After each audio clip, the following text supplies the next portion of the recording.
Hi, everyone. Welcome to the Empower Hour show today with Debbie Sherrick, a holistic codependency coach. That's me. And my little partner here, Laura Bookbinder, who is the owner of Yoga Bliss. Hi, Laura.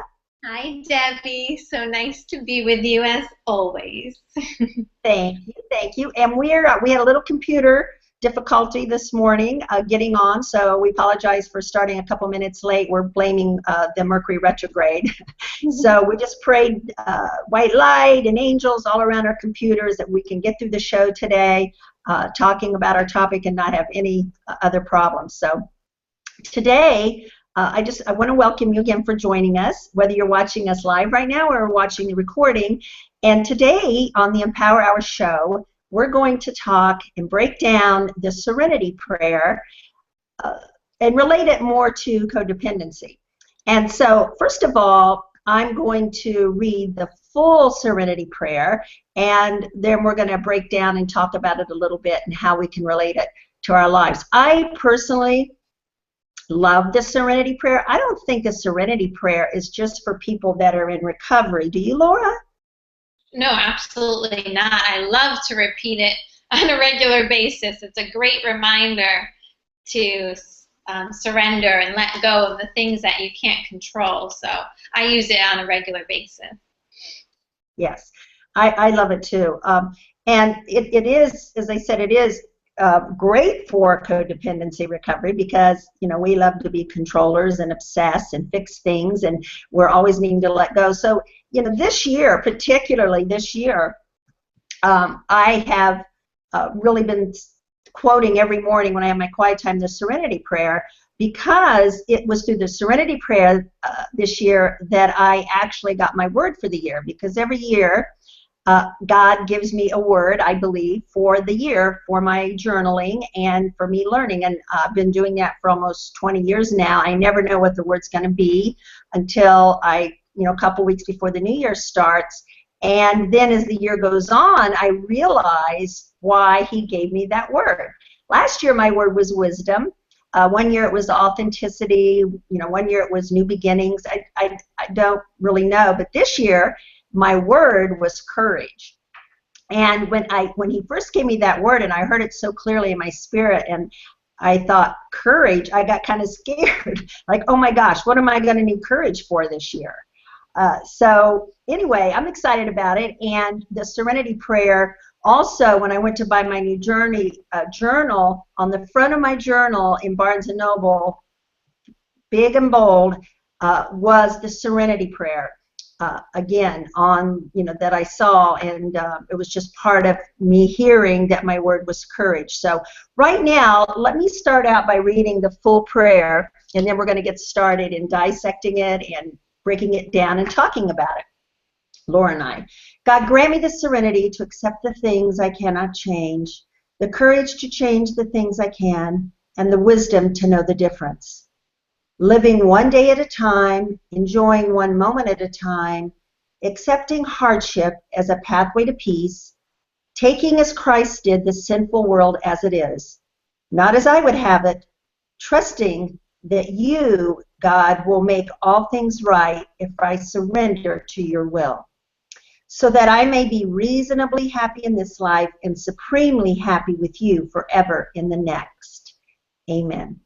So we're going to talk today about, and it is about surrender. The whole Serenity prayer is about us surrendering to a power greater than ourselves, who I choose to call God. And so today we're going to break down, God, grant me the serenity to accept the things I cannot change, the courage to change the things I can, and the wisdom to know the difference. That's what we're going to talk about. And we're going to break it down into talking about serenity, peace, acceptance. We're going to talk a lot about acceptance. And we're going to talk about courage and having courage to change, and kind of getting a clarity on what we can change, what we can't change. We all need reminders of that. And when you think about serenity, God grant me this serenity, and I've even had people say or choose to say in the beginning that they've had to say, God, grant me the willingness to accept the things I cannot change. Because sometimes in the beginning, at first, we have to have the willingness to have the acceptance. So serenity, God, grant me the serenity. So we're asking God, please give me serenity. Please give me peace. What does serenity, when you hear the word serenity, which I love that word, I think it's such a pretty word. What do you think of, Laura, when you think about serenity? I love that word too, Debbie. Serenity for me is complete presence and being in the moment and not future tripping and thinking about what's going to happen next, the future, or what happened in the past. Serenity is complete joy, peace, presence. So just being in the now and accepting the present moment. I love that word. I love that word too. And really it is peace, because in order to accept things, we do have to have peace. And as I was, really meditating on this prayer before today and thinking about it, I was thinking, the beginning, God, grant me the serenity. We're asking God to give us that peace and serenity. And I was thinking about how God says that He gives us peace, not as the world gives us, but as He gives us, the peace that passes all understanding. So when we're asking Him to grant us serenity, grant us peace, that it's something that He can give us. It's almost like a stillness of our soul, or a calmness and a security, that everything's going to be okay, that God's there to take care of us. So I think it's important that we, don't go over the part where we're talking about serenity, that we talk about that God, we're asking God to grant us, to give us His grace and His serenity and His peace, which is different than the world's peace. Because sometimes people, in the world, we will think that serenity and peace is a lot of things that it's not.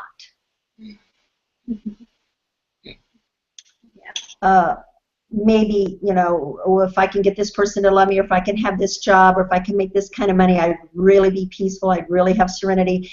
And those things are all temporary. That serenity and peace, I think that this prayer that God's talking about is something that's like, no matter what's going on around you, no matter what your circumstances are, that we have an opportunity to change and choose to have serenity and peace from God, once we can detach and have acceptance of the reality of things that are going on in our life.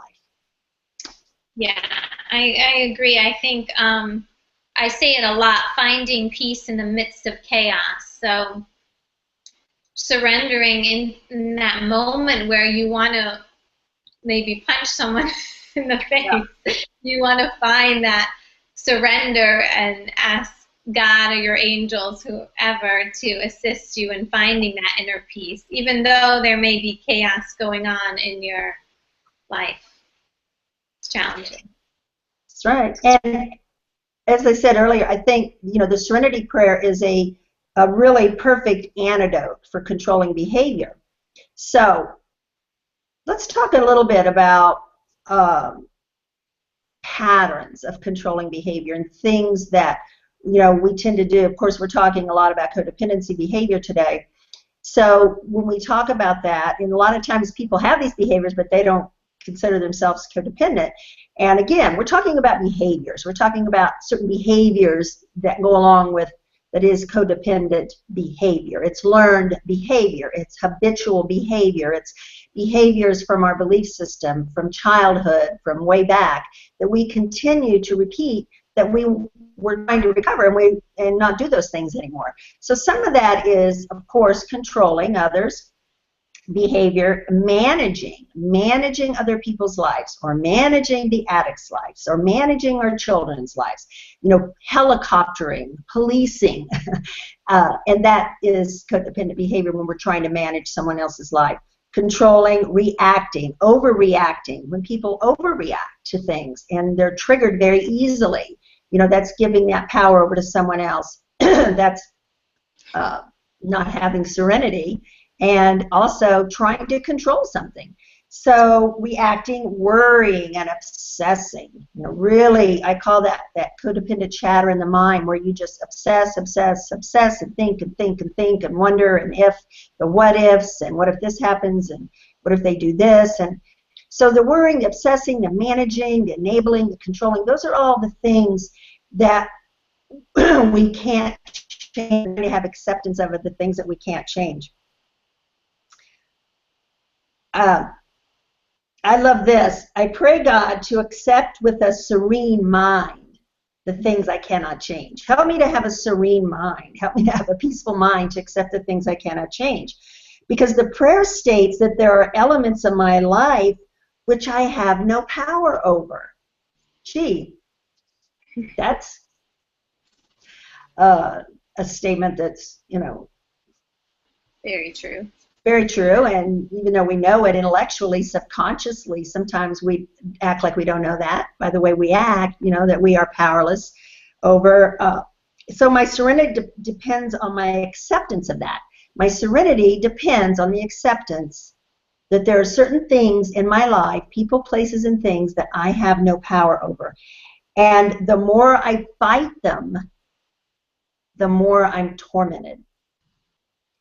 And when we think about controlling and trying to change things all the time, what do you think the root of that is, Laura? We've talked about that. Yeah, I think it's that codependency of that feeling of powerlessness, and the lack of trust in God and the universe, and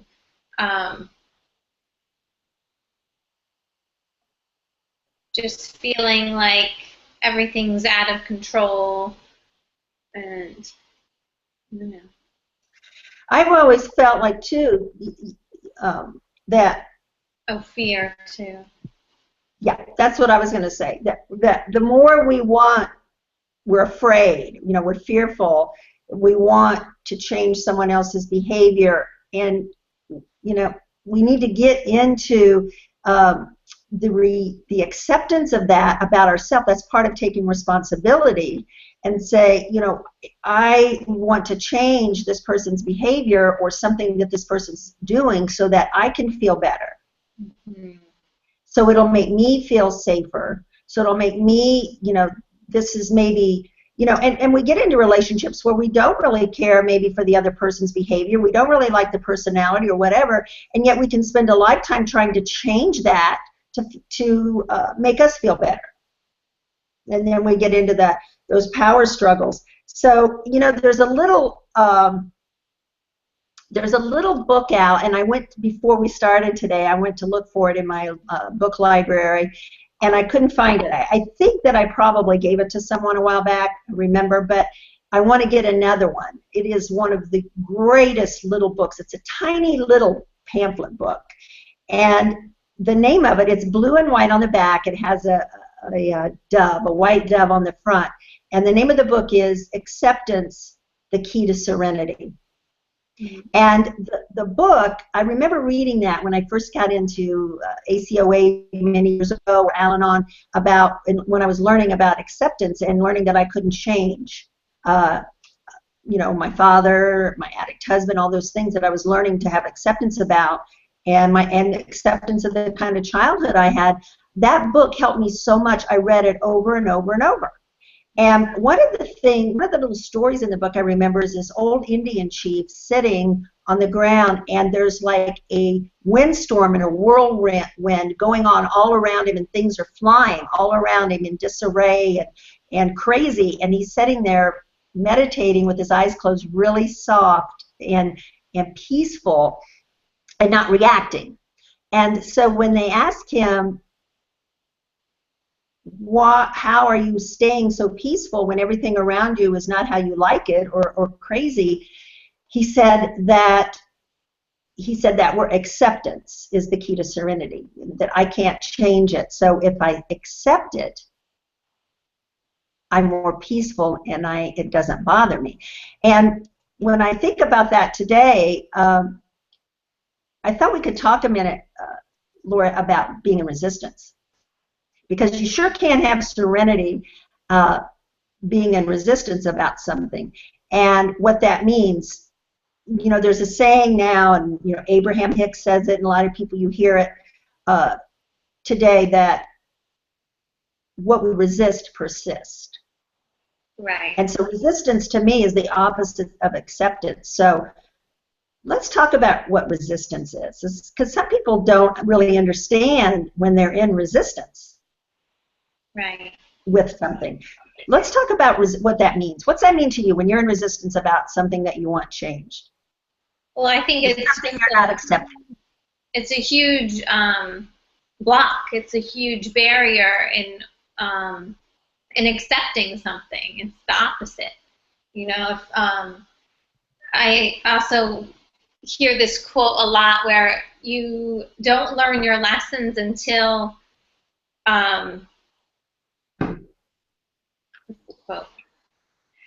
you don't find peace until you learn that lesson and accept the lesson, and that the lesson will come up over and over again until you accept what's going on with you. So that it could be resistance, it could be sadness, it could be anger, it could be whatever it is, but it's going to keep coming up until you learn to accept it, until you learn your lesson. And that resistance is just going to continue unless you surrender and accept and let go. Yeah. I was thinking, too, when you were talking about when being in resistance about not liking something and fighting it. When we're resisting something, we're in a battle with it. Yeah.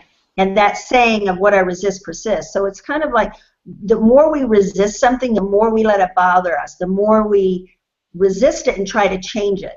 So let's take, for instance, let's really narrow it down to something. Let's talk about maybe someone that we're in relationship with. It could be a partner, or a child, or a boss, or something that has an anger issue, and that they react really quickly, or they have maybe rage issues and blow off really. And so when they do that and we react to that, and we're constantly going back at them and saying, you're not going to do this, and why are you doing, and then we get into the dance of back and forth and anger and raging back and forth. When we're in resistance of something, let's say we're in resistance against that anger, and we're constantly talking about it and complaining about it and talking to other people about it, we're just in resistance against that behavior. We're really asking for more of it. Yeah, I was just going to say that. If you focus on the good, and you focus on your blessings and gratitude, then more of those things will come your way. But if you're focusing on the issue and the resistance and the fight, then it's gonna expand. And yes. And I think that's where that. Yeah. Go ahead. What we resist persists. Yeah. When we're resisting someone's addiction, we're resisting someone's, we're battling against it. We're not in acceptance. And we're not accepting reality, because that's where accept the things I cannot change. We can't change someone's personality. We can't change someone who's choosing to use. We can't change that someone's unavailable to us. I mean, if you think about all the energy that we expend trying to get someone to get it, trying to get someone to change, to be what we want them to be, or what we feel we need, or just getting someone to meet our needs. Maybe you're in a relationship where the person's very unavailable and your needs aren't being met, and they're preoccupied with addiction or themselves or whatever the reason is, and that we stay in resistance about that and keep forcing and pushing and pushing, trying to get our needs met. You've heard me say many times, it's like going to the hardware store trying to buy milk. It's just not there. But we stay in resistance about it, and then it keeps persisting. And what does that do to us when we stay in resistance and we don't have acceptance? You know, it's tormenting, it's not peaceful, it's blaming, playing victim, it's focusing and obsessing about the other person's, what they're doing and what they're not doing. And I really want to spend a few minutes more. I want to talk more about acceptance, because acceptance, I do believe, is key to serenity. And there's a difference between accepting things on a brain level, and, you know, in our mind, a human mind level, and a difference in accepting things in the subconscious. Do you agree? You know what I'm talking about? Oh, yeah. Well, I think it shows up a lot in yoga when we hold our emotions in our hips and sometimes in our shoulders and our neck. Even though you think you've accepted the situation, sometimes it comes out in your body through physical maybe injuries, or just soreness or tension there, or tightness. So that's great. It's great to release subconsciously through maybe meditation, breath work, or yoga, or boxing, running. But it stays in your cells. We talked about that. It does stay in your cells. And when we have acceptance of and letting go of something at a subconscious level, there is a difference in peace and serenity. I wanted to read this about how acceptance is really a huge step in the direction of reality, and it's part of us becoming healthy emotionally. It's how we become healthy emotionally, when we have acceptance of the reality of a situation. And it's mature. You know, it's a maturity level also, an emotional maturity level. Refusal to accept reality causes pain. Sometimes people feel and think that if they accept the reality of something, that it makes it okay. I work a lot with clients about this, that with something painful going on in their life or in their relationships, they don't want to have the acceptance of it, because they feel like it's giving that person permission to do what they're doing or be like they are, and so they think it's saying it's okay you're doing that, or it's okay that you did that to me. It's okay how someone is acting or treating you, or give someone permission to continue, or that we are accepting what happened gives them an okay to continue. And that's not what acceptance is at all. And I wanted us to really get clarity about that, about how acceptance is for us. Refusing to accept causes more pain in us. It causes us to always be in resistance about it. You attempt to control it, fix it, escape reality about your feelings, how it's affecting you, what your feelings are. So it's really about, acceptance is about taking responsibility for us and what we can do about our own choices we can make for us to feel better. So whether it's the loss of a relationship, your own limitations, maybe someone else's behavior or feelings, maybe your childhood, letting go is a reminder that we cannot control the past or the reality of a situation. And so, you know, when we do get into acceptance in the beginning, and we're out of that resistance, and we're saying, you know what, this is reality. This is really my reality here, what's going on, and I need to get into acceptance about it. It's not okay. It doesn't feel good. And I think, again, we need to go down into that solar plexus area and pay attention, that mind-body connection. And you were just talking about, you know, feelings and getting in the cells of our body, and emotion getting into our body and the cells of our body. And that's one thing that I love to impress and work with and teach clients, is the mind-body connection. Our bodies are always speaking to us. We just have to listen. Yes, absolutely.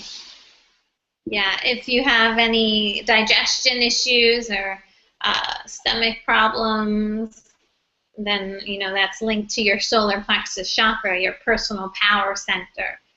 So Yes. that can affect digestion. And when we're not, I see it all the time, when we're not in acceptance of reality of something and we're in resistance, whether we're in resistance overtly and always in somebody's face about what they're doing, and or whether we're in resistance, we can be in resistance passively, passive regret, really withdrawing and shutting down and isolating and not participating, and all those things are also in resistance. When we are doing that, that's where, and not in acceptance of reality, that's where in that solar plexus, which is our empowerment center and our feeling center, that is where we feel, where we lose our empowerment, where we feel powerless. And when you feel powerless, you feel fear. And then you want to continue to try to change it, and all of those emotions. So really reach for, this doesn't feel good. This doesn't feel good trying to change this anymore. This doesn't feel good how I'm being treated. This doesn't feel good in my energy field and what's going on. This doesn't feel good that I'm focused on this person or this addict, or that I'm trying to caretake or rescue or fix or change. It doesn't feel good. I'm in constant anxiety and fear about this. That's a sign that we need to listen to say, you know what, I'm in resistance. I need to have acceptance. This is what is.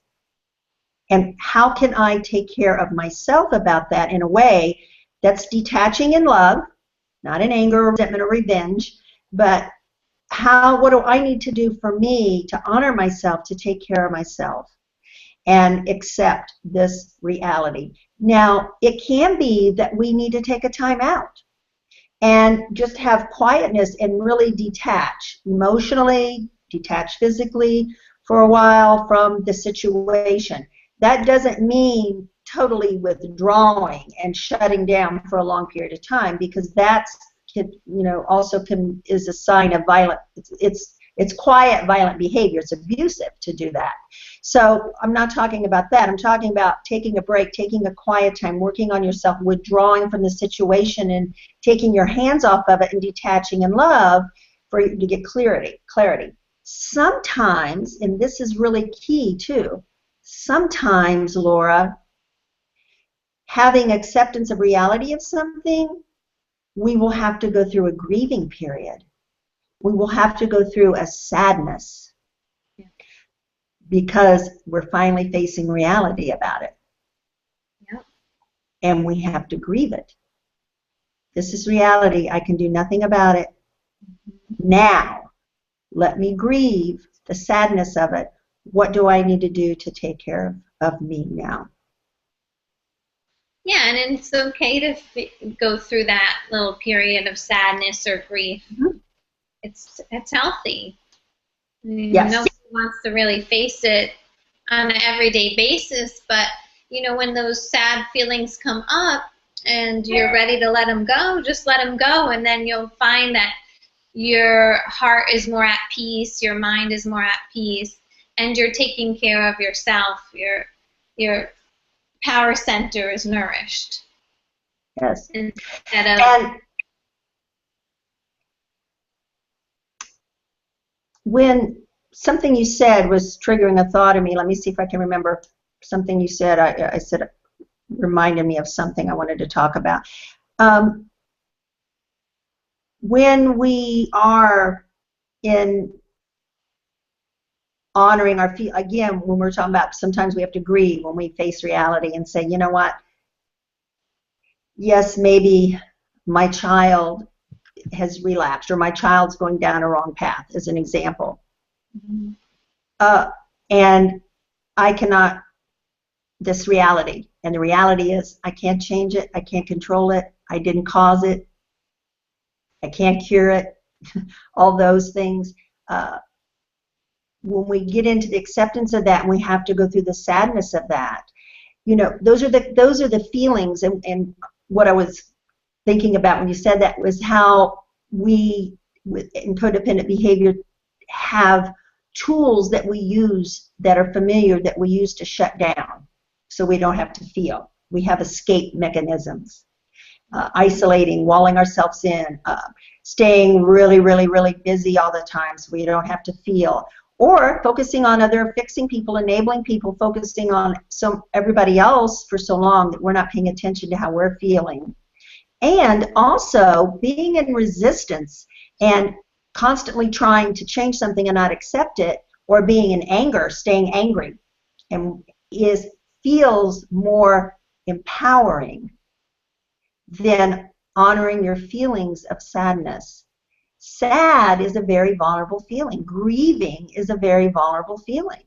And so for us to go there and honor those feelings is, like you said, it's very healthy for us to do that. We don't want to always be tough and angry and always on the defense.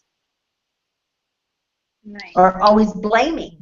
When we're blaming and focusing on someone else, well, I'm doing this because you did this. The reason I'm acting like this is because you did this, or you acted like this, so that's why I'm acting like this. So when we're in that blame and victim mode, again, we're not taking responsibility for our own actions and our own behavior of how we need to act in a healthy way for ourselves, for our own recovery, for our own health. And so people that do that constantly are blaming, you know, I'm a wreck because of my situation. I'm a wreck because of the way they're behaving or the way they're treating me. They're picturing themselves trapped, stuck, victim, and not taking responsibility. And those who do not take responsibility for their own behavior and their own actions cannot change. You can't change if you're blaming someone else all the time. Yeah. It's true. I wanted to ask you, Laura, I don't know if you knew I was going to ask you this. And I can share too, but I wanted to ask you about a time that you remember in your life of having to accept something that was really, really hard to accept, and you had to get in reality about it. Well, I don't know how codependent this is, but just recently, last week, dealing with wedding planning and my wedding dress, and leaving a lot of money and control to I have to surrender a lot during this wedding process. And I went through a really bad experience with the bridal place I got my dress from. And when I went to pay for it, I didn't think it was actually going to come in because I was lied to about 5 times about the date. I said a prayer before I went in. I blessed the place with love. I was promised a discount when I did the final payment, and then that never happened. So a lot of little bullets were being thrown at me, and I was going into victim mode. I was going into blame and anger and feeling trapped. And I took a deep breath. I was in the dress. It wasn't fitting right. And they were just saying a million things that needed to be fixed. And then they told me it was going to be $500 for the alterations after paying thousands of dollars for the dress. So I was either going to cry or yell and get really defensive with the people. So I took a deep breath, put my hands like this at heart center. I said, thank you so much. I need to leave now, and namaste. So I went through a grieving period after that moment. I was really upset and sad, and I felt abused and victim. And yeah, how did you take care of yourself in that situation? How did you rescue yourself or have boundaries or whatever in that situation? Yeah, so I went, and I was with my fiance's mom, Diane, so I didn't want to act too rude. So I was taking my breath. Oh, my breath work. Thank God for yoga and breath work and things we studied, Debbie. I had to do a lot of praying to keep my mouth from saying some awful things to these people. But then when I got home, I decided to get on my yoga mat, and I didn't talk to anyone. Actually, I complained to a few of my friends.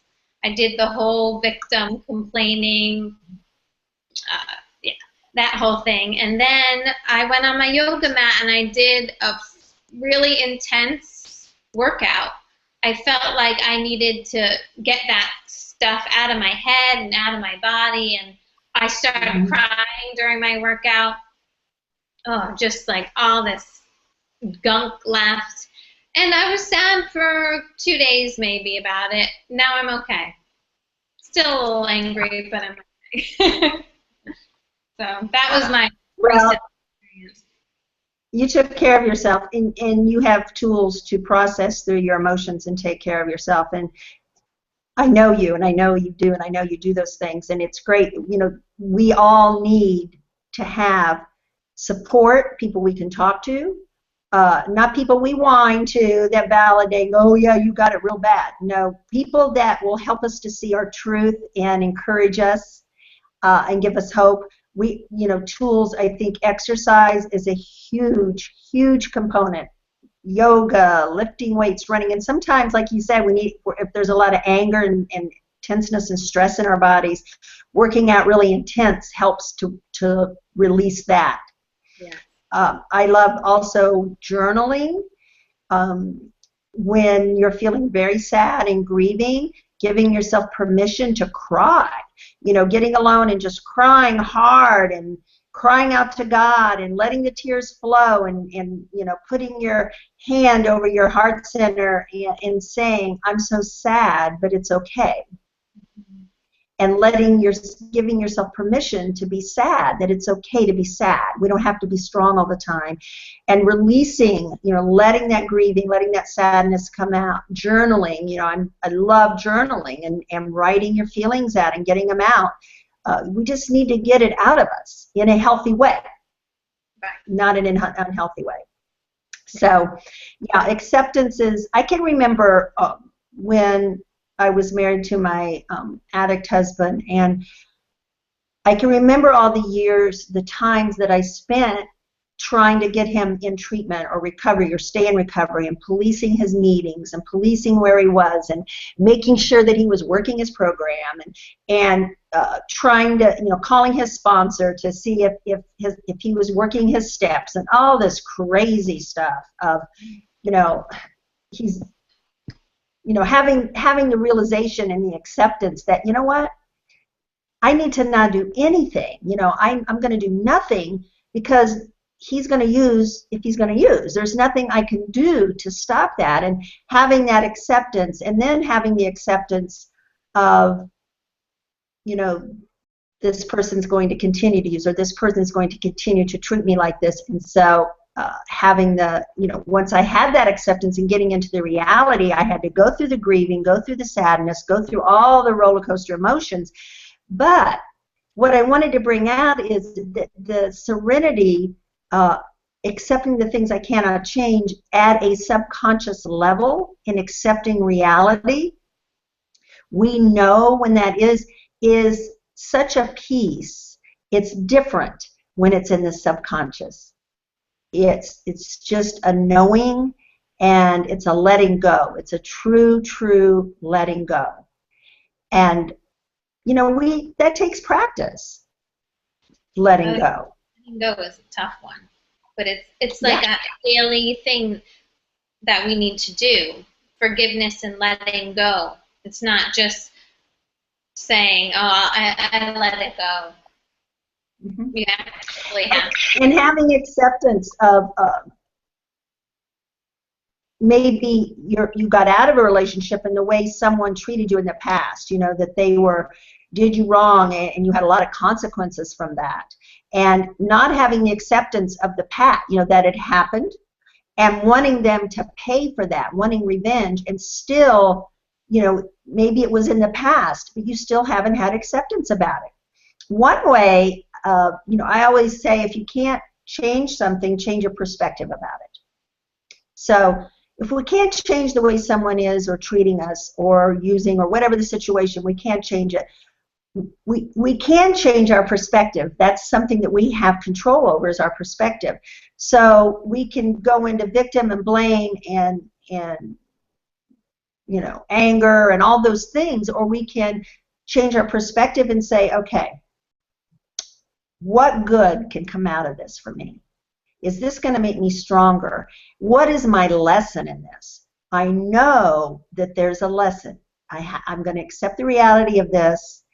I'm not going to look at it the way I've been. I'm going to change my perspective of it because I cannot change it. When you can't change something, to have peace of mind, you need to change your perspective about it and say, okay, let me look at it this way because this way feels better, and this is something that's taking responsibility for me. I wanted to read this too, or bring this up. Don't cling to the idea that acceptance is a hopeless giving in, a weakness of character. It simply means that there are things we cannot change, and accepting them puts a stop to our needless struggle to trying to change it, and frees our energy so that we can work on us. Like step 1, I am powerless over people, places, and things, and it makes my life unmanageable. If I don't feel like I'm powerless over people, places, and things, and how they are, and their personalities, or whatever they're doing, if I don't feel I'm powerless, it makes my life unmanageable because I'm in resistance and always trying to control and change it. So it's not about that. It means a weakness of character if you accept something. It's actually strength of character, don't you think? Oh, absolutely. Yeah, it takes courage to accept things that you can't change. It takes a lot of courage. Yeah, and I do want to say this though. We don't accept abuse and say, oh, well, this, I'm having acceptance that I'm being abused. That's not what I'm talking about. We don't accept misery, that we're going to live in this miserable situation. We don't accept that. Or blame the other person and go into victim. We look for ways to take our lives back and make them happy and make changes for us. It's not about doormat behavior. And even when we're reacting to someone like that, we're saying, we're giving them power. When we're blaming them, we're giving them power, saying, well, you're making me feel this way. Right. That's being doormat. So it's not about doormat behavior. It's saying, you know what, I'm going to detach from this. I'm going to get out of resistance about it. Because a lot of times when we get out of resistance about something, it can change. Because we're loosening our grip on it. We're letting go and letting God work in that situation. Sometimes silence and calmness, as I said before, is a way, and then sometimes we just have to, in reality, we have to grieve it. When you truly let go at a subconscious level and surrender, there's an inner peace and serenity that God can work then, because we're letting go and allowing Him to work within us. There's no inner struggle. What's some of the things, Laura? You name some things. We'll name some things. What's some things, just to have clarity today, that we can't change? Well, I think people is a huge one. You can't change how other people are going to react to you or a situation. You can't change their attitude. You can't change someone. I think that's huge, because I know a lot of people, and sometimes myself, want to change another person, and it's out of your control. You have to accept them as they are and move forward. And you can't change your situation, but you can change your perspective of the situation or person. So I think that's huge, Debbie. In yoga a lot, we're going upside down. Sometimes we have our feet above our head, and changing the perspective physically and emotionally is so healing. It's very healing. It helps physically, the blood rushing to your head and to your heart and out of that root chakra, that feeling of fear and resistance. So it's great to, I think that's an awesome way to heal, is to change your perspective on things. Yes. And we can't change whether someone's choosing to use drugs or, abuse themselves. We can't change personalities. We can't change people's consequences. Sometimes I see this a lot where people that we love will have consequences of their behavior, and the codependent will rush in to save the person from the consequences, whether it be a bad check they wrote or getting arrested or going to jail or getting them an attorney. I see that a lot with mothers with kids who are addicts. And we, can't change. We all have consequences by choices we make. So we can't change and control someone else's choices and what they choose. Let's go into, because of our time frame, let's move into courage. Accept the things I cannot change, and the courage to change the things I can. So when we're talking today about courage and we're talking about codependent behavior, why this is so important is that codependents are fear-based. Most of the decisions, the choices and things that we do, and growing up, you've grown up in a dysfunctional home, or a home where there was addiction, or just a home where there was abuse or your needs weren't met. We grow up with a lot of fear in our relationships. So we need courage to change the things we can. It takes a lot of courage. If we would just take the energy that we use in trying to change others and put that energy on us and have courage to change what we can about us, even how we react to others, even how we allow others to push our buttons, even how we allow others to bother us, changing that, making a decision. I'm not going to take that personal anymore. I'm not going to wear my feelings on my sleeves. I'm not going to be sensitive in what someone says to me or does, that I think it's about me. It's never about me. It's always about them. And we need to, I love have this activity that clients do, where you take a piece of paper and draw a line down the middle and at the top, property lines, and have them put over here, what is their property, the person, their significant other, and what is my property? And you don't cross that property line. Someone else's happiness, someone else's choices, someone else's behavior, someone else's, choice, whatever that is, that's theirs. Same with us. Our happiness is our responsibility, our choices. What we choose to do and not do, that's our property line. And we get muddled. In codependency, we don't know boundaries well, so we get muddled in the boundaries. The boundary lines are muddled. Where do I end and they begin? Where do they begin and I end? What are the property lines? And we need to have the courage to not step over into someone else's property or allow, we can't make them treat us a different way, but we can take responsibility to have the courage not to react to how they treat us and make a decision and a choice or create a boundary for ourselves. And that takes courage to do that. Courage to change the things I can. Change takes courage. Don't you think so? When you're really making huge changes? Oh, absolutely. Because it has a lot to do with faith, too. You need to trust and have faith that if you do take this courageous step, or you do step into a fearful state, which is false evidence appearing real, you don't know the outcome. But you need to trust and know that everything is working out for your highest good. If you take that leap of faith, you take that courage, and you choose peace and serenity and love over fear. I love that quote. I say it all the time: feel the fear and do it anyway. We're constantly forced to do something out of our comfort zone, and it's important to allow yourself to feel the fear, feel that little second of discomfort, and then go for it. And then you usually feel a lot stronger, and go through a nice growth spurt.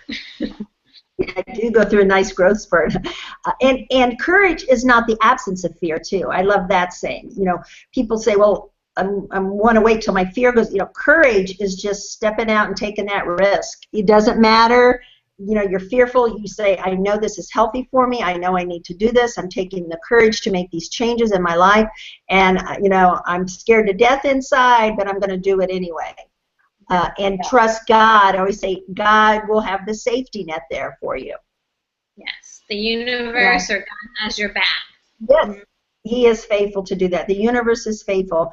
You know, I wanted to talk to you a little bit for a second about codependents having attachment, that we have attachment problems. And I wanted to talk about why we need courage to change that, because that's part of the things that are hard for us to change is the attachments that we have. And some of those attachments can be the attachment of not letting go, the attachment of hanging on. You know, they say we're loyal to our own detriment, that we have blood under our fingernails and letting go of things that don't honor us. So we have attachments to that. Yes. Obsessing and worrying. Attachment to that, focusing on problems, other people's problems. We have attachment to the fear of rejection, strong emotional reactions and opinions. We have attachment to toxic relationships. Feels familiar. You know, sometimes courage is to believe that no situation is caused us. Sometimes we need to have courage to say, how bad it looks. No matter what this situation looks like. I'm going to have the courage to believe in miracles and that God has intended for me. That nothing is hopeless. Yeah, that's. Sometimes there's the courage to that. Stop the blame and take responsibility. And then the wisdom to know the difference. And courage to stop telling the story over and over, talking about it. Oh, here's a saying I read the other day. Courage is fear that has said its prayers. That's nice. I love that. I love that. I love that. So the wisdom. Let's talk about the wisdom to know the difference. Well, I think that the wisdom, it often comes from your intuition. And it's important to detach yourself from the situation or the person and get quiet and know that once you listen, you'll find your answers. If you need to step out of your comfort zone and confront that person or situation, or if you need to back away and be quiet and accept them as they are. You know, I think the wisdom comes from your intuition and being quiet and I think to ask ourselves, the wisdom to know the difference. I need wisdom to know the difference of what I can change and what I can't. And part of that wisdom is asking myself, is this my responsibility? Is this my problem? And is this about me? Or is that their stuff and their responsibility? And we need wisdom to know what belongs to that person and what belongs to us. Yes, definitely. That's a tough one. Laura, we're talk about the hour. Acceptance, serenity, courage. I want to also have a meditation here at the end. Yeah, let's do a quick one. Just like, you want me to do like 2-3 minutes? Yeah, go ahead. Just however you can close and ponder everything hearing, and just go with the end. All right, sounds great. So let's sit up nice and tall. And go ahead and close your eyes and focus on your breathing for a moment. So you want to inhale through the nose and then take a slow exhale through the nose. And just notice if you're holding tension in any one area. Maybe your shoulders shrugged up towards the ears, so you want to draw your shoulders back and down. You want to lift your heart and slow down your breathing. So on your inhale, just hold for a few seconds at the top and then slow exhale.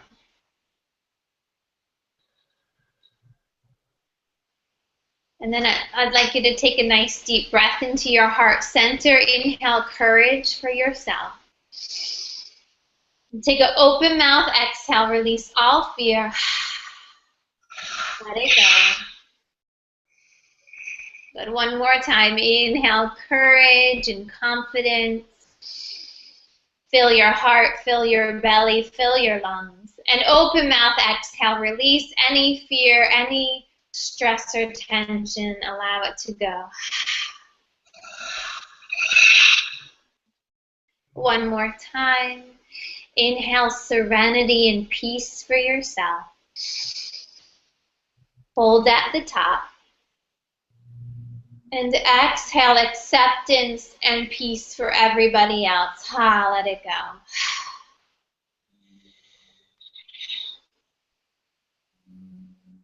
And again, one more time, inhale through the nose, nice and slow. Breathe in inner peace and serenity. And exhale peace and serenity for everybody else. Then take your hands to your heart and say to yourself, I accept myself exactly as I am, right here, right now. Thank you for making me exactly as I am. And to accept the things I cannot change. Take one more deep breath into your heart, big inhale. Open mouth, exhale, let it all go, surrender, release. Good. And then take your hands to heart center in prayer pose, Anjali Mudra. I'll have you bow your head to your heart. Thank you all so much for joining us today. Thank you, Debbie, for your words of wisdom. I hope you all have a wonderful day filled with love, joy, and peace. May you be happy. May you be healthy. May you live with ease and serenity. And may all beings everywhere be loved and free. Namaste. Namaste. Namaste. Thank you for joining us today. You can contact me at www.insideoutwellnesscoach.com, and I have a contact there on my website. I also have some private groups on Facebook, support groups, and getting ready to launch a webinar, an 8-week webinar on healing codependency from chakras. Laura, tell us how we can get you. You can find me on my website. It's www.yogabliss.info, or you can find me on Facebook or Instagram. My Instagram name is Laura B. Yoga, and my Facebook, you can look me up from my name, Laura Bookbinder. Thank you so much. All right. Thank you for joining us. Have a good day. Yes. Namaste. Namaste.